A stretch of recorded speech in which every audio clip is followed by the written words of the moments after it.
N factoriel croît très vite. Mais à quelle vitesse exactement? C'est la formule de Stirling qui répond.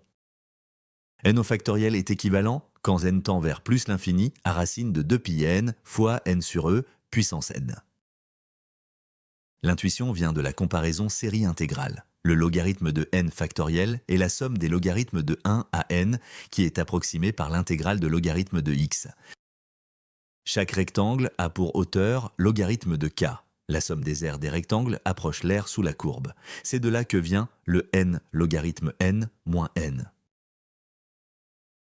Étape 1. On pose à indice n égale n factoriel sur n puissance n fois e puissance moins n fois racine de n. Le but est de montrer que cette suite converge vers une constante c strictement positive. Étape 2. On calcule le rapport à indice n sur an plus 1. Un développement limité montre que le logarithme de ce rapport est positif et sommable, donc à indice n converge.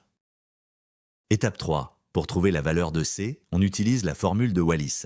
Étape 4. L'intégrale de Wallis, intégrale de sinus puissance 2n, est équivalente à racine de pi sur 4n. En injectant Stirling dans les coefficients binomiaux qui apparaissent, on identifie c égale racine de 2pi.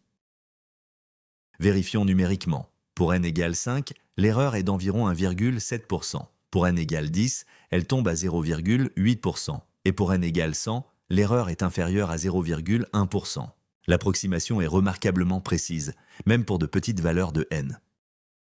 Piège classique. Stirling est un équivalent, pas une approximation. Le rapport n factoriel sur Stirling tend vers 1, mais la différence absolue entre les deux tend vers plus l'infini. Ne confondez jamais équivalent et approximation. Entraîne-toi sur AgregMaster